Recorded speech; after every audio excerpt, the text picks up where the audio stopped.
watching Prime Time. I'm Tamanna Inamdar. And my name is Ayush Alavadi. Let's have a look at today's headlines. The PNB probe widens, bringing private banks under the lens. The ED writes to 31 banks, asking to meet officials starting tomorrow. Newswires report senior officials from Axis Bank appearing before the Serious Fraud Investigation Office. Nirav Modi's firm Firestar Diamond moves the Delhi High Court, asking to stop ED action of attaching movable property. Plea also asks for a slew of documents, including search warrants. The PNB fraud continues to rock Parliament. Opposition protests forced the Lok Sabha to be adjourned for the second day in a row. Vice President Venkaiah Naidu says the Parliament has been reduced to a laughing stock. After Axis and HDFC Bank, SEBI asked Tata Motors to conduct an internal probe into alleged leaks of its financial earnings on WhatsApp. Last hour sell-off drags Indian markets to their lowest level this year. Losses led by financial and banking stocks. Sri Lanka declares a state of emergency after violent clashes break out between Buddhists and minority Muslims. Initial clampdown deployed for 10 days. In an unprecedented move, North Korea says it is willing to give up its nuclear arsenal if the safety of Kim Jong Un's regime is guaranteed. It's not just public sector banks that are under the lens of authorities probing the $2 billion PNB fraud. Private sector banks too are now under the scanner. According to people familiar with the matter, as many as 31 banks will be investigated for their exposure to the fraud. And to Anthony from Bloomberg News has this report. The probe into the PNB fraud is widening further as all investigative agencies in the country are trying to build a case against the Nirav Modi and Choksi group of companies. From what we understand, the Enforcement Directorate has sent letters to 31 banks seeking explanations regarding the exposures that they have taken to both these group of companies. From what we understand, Punjab National Bank officials will be presenting themselves before Enforcement Directorate officials in Delhi to explain their stance on this and the process that they have followed. While Enforcement Directorate has written to other 30 lenders, there is no specific date given regarding when they have to present themselves before the officials to give the reasons, the procedures and the process that they have followed while taking an exposure to these diamond companies which are facing allegations of fraud.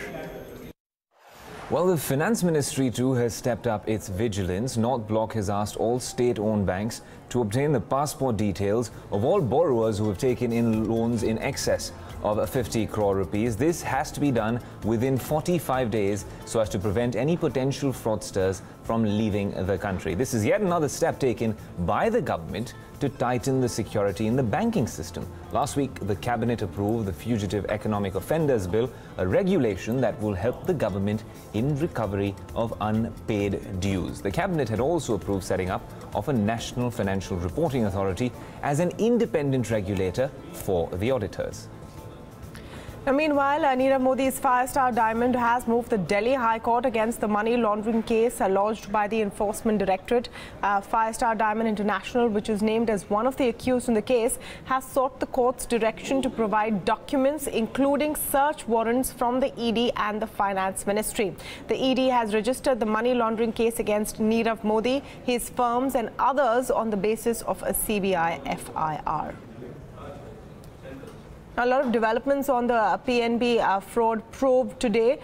One big one, of course, is the widening of the probe to private sector banks as well. What could that mean for the banking sector? To talk on that, I'm joined now by Hemendra Hazari. He's an independent banking analyst, and Tarun Bhatia, MD Investigations and Disputes of the Asia-Pacific region at Kroll Securities. Welcome to both of you. Let me come to Mr. Hazari first. We know that private banks have given loans to companies which were owned by Nirav Modi and Mehul Choksi. That was known so far. But how do you see the ED sending letters to 31 of these banks and saying that they may have to make appearances in various capacities that, of course, moved the markets today as well? See, typically, when there's a fraud breaks out in a public sector bank, all the bankers in the consortium will be called and questions will be asked, because public sector banks deal with public money. Private sector banks also deal with public money, but when a fraud is detected in a public sector bank and there is a large consortium which is exposed, then all the banks in that consortium are going to be called by whichever is the investigative agency, and very rightly so, because it has to be investigated. Because sometimes you do find that, private sector banks, just after the fraud is announced, you'll find suddenly they have no exposure, and that they have quietly exited the account, and invariably you'll find that they have dumped it onto a public sector bank. So therefore the investigative agencies come in to find out how is it at the last minute they were able to offload that type of exposure. Was it super intelligent banking, or were there some complicity between the public sector bank, the private sector bank, and the borrower? So these are the things that the investigations normally start looking at. And then I think I think we all are in anticipation to seeing what the investigating agencies find out. The other interesting thing, and here I want to come to Tarun Bhatia for more on this, is that the SFIO has also met with officials from Axis Bank today. That was also reported. So there's the ED, there's the SFIO. What's not clear, Tarun, is what facets are these investigating agencies looking at? Are they looking at the first case which emerged from Punjab National Bank? Are they looking at other loans? So what are the key pointers that you would look out for, and what would investigators be seeing now coming forward? Yes, Tamanna, I think, clearly what's happening is that, the investigation spread is widening, which is not surprising because, of the size of the fraud, but also because what we are seeing is the impact from a political standpoint. I mean, for 2 days, the parliament has literally been, shut, and there's no discussion. So I think there's a lot of impetus coming into this whole process from, the political force right now. I mean, it's not unusual that when a fraud like this happens, there is questioning.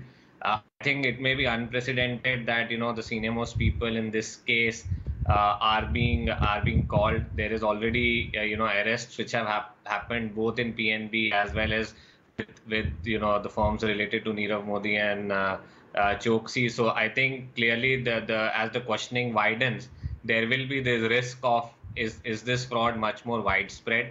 I think the longevity of the fraud between 11 to 17 is again a factor. Typically an ED SFIO would use the event as a reference point, but I don't think the questioning would only limit to that. There's already been a lot of question around process, whether a larger community within the bank was involved, role of auditors, regulators itself. So I think between CBI, ED, SFIO, and the various agencies, they are going to look at the breadth of events. They're going to look at what is the possibility that this could have been done at a much larger scale with much more awareness within the system.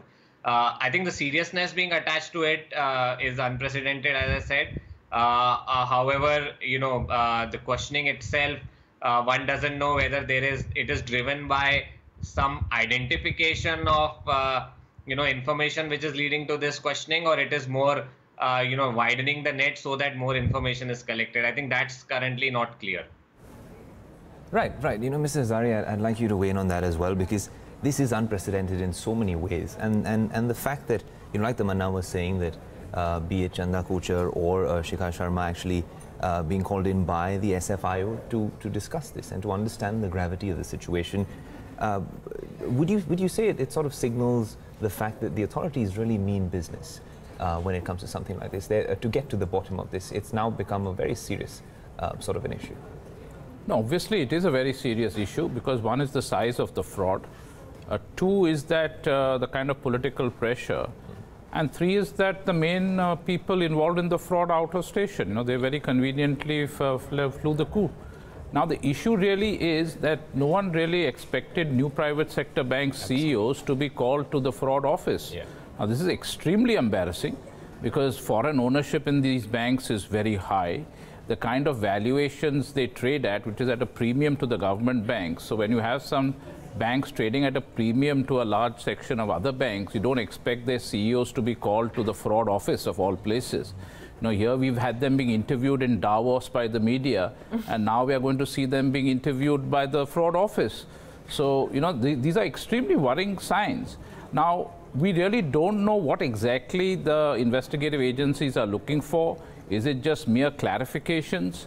And, if it's mere clarifications, one wonders why they need to call the CEOs, really. Maybe one, to put it in context, after the details first came out about the Punjab National Bank case and then other public sector banks which seem to be involved one way or the other, there was this huge cry about, re-look at the entire public sector banking system, maybe move to privatize, change everything. Does the narrative change when the investigation spread to private sector banks as well? Oh, most definitely. I have always been a very strong critic of the new private sector banks because, according to me, all kinds of deals are done where there is no exposure given to it at all. In this particular case of Punjab National Bank, there's no doubt that there has been a very severe, failure of internal controls and systems. But that does not absolve the new private sector banks at all. Because one, you'd have to also note that ICICI Bank is the lead bank in Gitanjali Gems. So I think the CBI and the investigative agencies would like to know what all has been happening. Because as the lead bank, you should be the one knowing what exactly is happening in the account. Why was the account restructured? Was it really an NPA earlier? Now, these are all matters which a lead bank should know because all the information flows to the lead bank. So there is a heavy responsibility when you're a lead bank. Now, what is also interesting is that in Gitanjali Gems, PNB somewhat has a larger exposure than the lead banker, which is again slightly unusual. Normally in a consortium, the lead bank will have the largest exposure. So I think again the investigative agencies would want to know how is it that PNB has got a larger exposure than ICICI Bank. So these are all the questions that I think one needs to ask and see what all has been going on in these accounts. Mr. Bhatia, is it also necessary and important for private sector banks to come out with explanations on some of these questions at the earliest? Because in the lack of information, people are trying to put two and two together, perhaps coming to the number of 22. So, I think, this question is now beyond public sector or private sector. And I think, generally privatization of public sector banks becomes an easy discussion anytime an event happens. I think the reality is that most of these accounts are consortium accounts.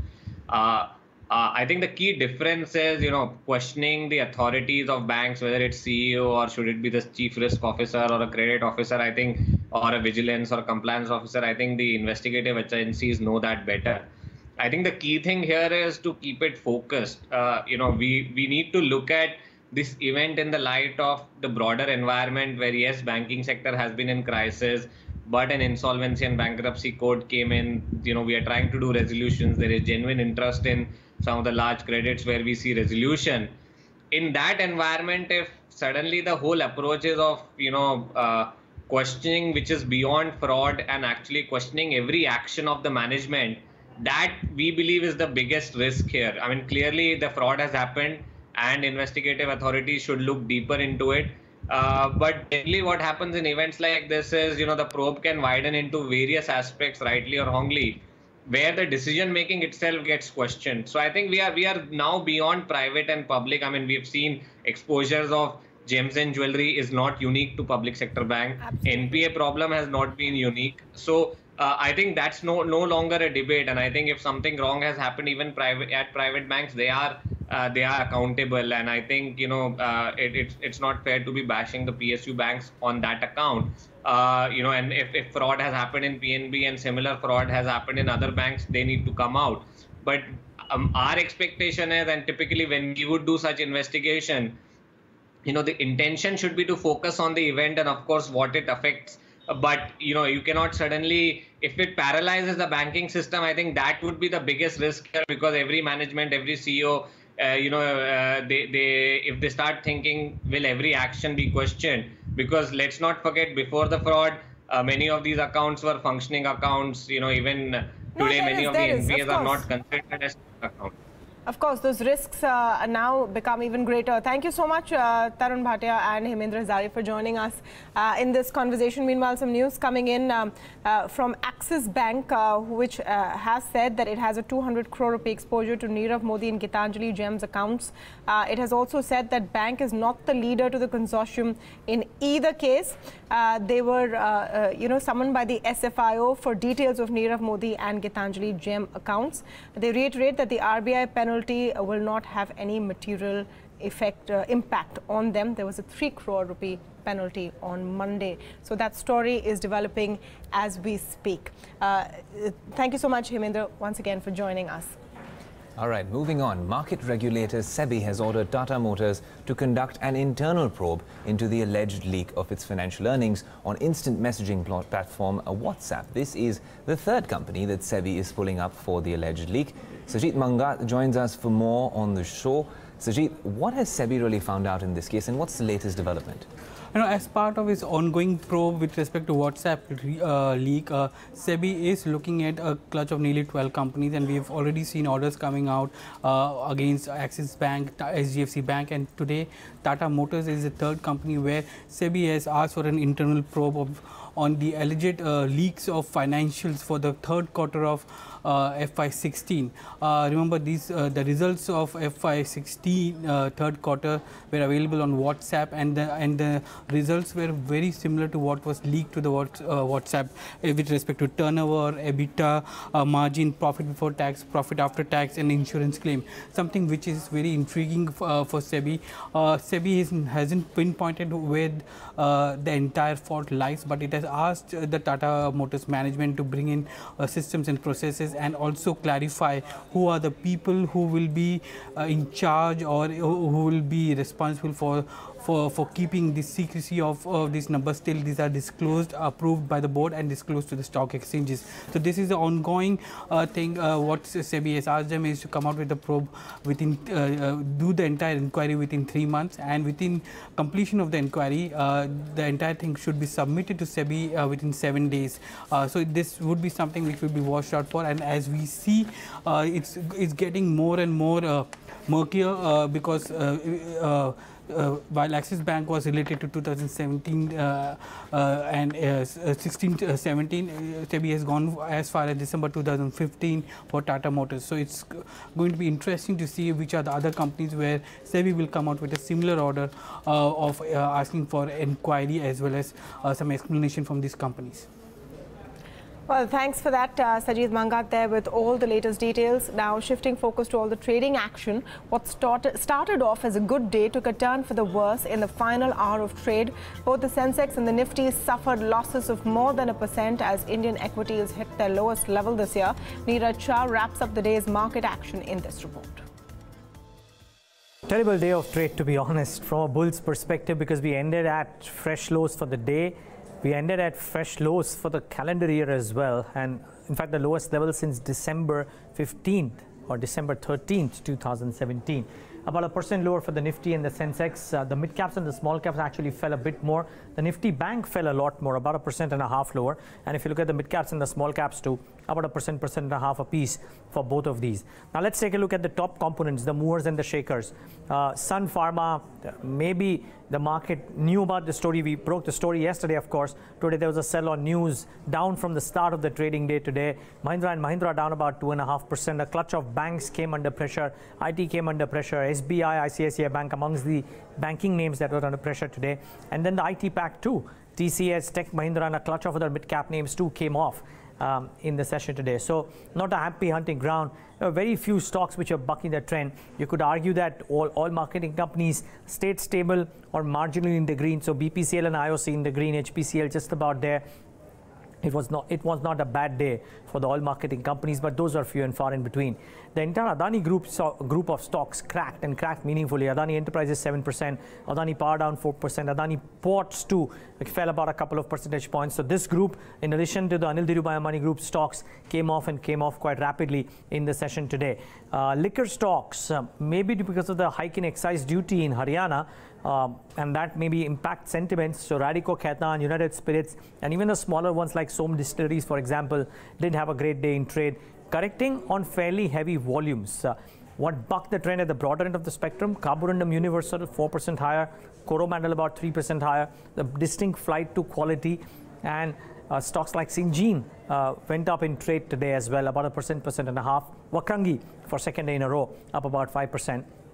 But everything else, especially the sugar space, was taken to the cleaners. All in all, not the best of days, and this puts some question mark about how soon can the market recuperate from the kind of losses that we had, because Indian markets fell despite the global markets looking fairly okay. Meanwhile, Karthi Chidambaram's police custody has been extended by 3 more days by a Delhi court. This is in connection with the INX media case. The Central Bureau of Investigation said that they sought the extension to interrogate Karthi further in the case. Karthi Chidambaram will be presented in the court again on March 9th. Meanwhile, a National People's Party President Conrad Sangma was sworn in as the Chief Minister of Meghalaya. The Governor of Meghalaya also administered oath to 11 cabinet ministers. Home Minister Rajnath Singh, BJP President Amit Shah and Manipur Chief Minister N. Biren Singh were present at the swearing-in ceremony. Meghalaya threw up a fractured mandate in the assembly polls, with the Congress emerging as the largest party but without a clear majority. However, the BJP was quick to stitch up an alliance with the NPP, offering their seats in order to oust the Congress. And up ahead, we'll be speaking with the man responsible for stitching up that alliance. In fact, the master strategist for the BJP in the Northeast, Himanta Biswa Sarma, Finance Minister. In fact, he holds 12 portfolios in the state of Assam, and a former Congress leader as well, but currently with the BJP, is going to be speaking with us on what his election strategy is. Don't miss that interview.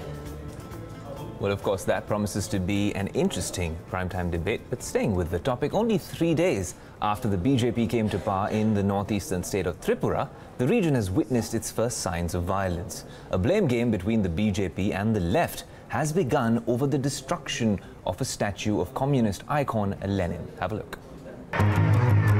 In Bilonia, they had brought down a statue of Lenin. The RSS's fascistic nature is being displayed in its complete anti-communist attitude. पहले जो left front के समय में जो organised crimes होते थे, organised तरीके से विरोधियों को प्रताड़ित करते थे, तो उसके वजह से लोगों में ये था, लेकिन कोई भी डेमोक्रेटिक सोसाइटी में वायलेंस नहीं हो. There have been individual tortures of 514 of our workers. 196 houses have been set on fire. This large-scale attack has been unleashed by the RSS BJP along with the IPTF, the alliance that won the election. किसी ने भी कुछ भी राज्य में ऐसा कोई घटना घटाने की कोशिश करेगा, और जिन्होंने भी कुछ भी किया है, पूरे कड़ाई से उसका व्यवस्था की जाएगी, किसी को बख्शा नहीं जाएगा. A person occupying a constitutional office, the Honorable Governor of Tripura, has expressed his great happiness and glee over the fact that this statue has been dismantled.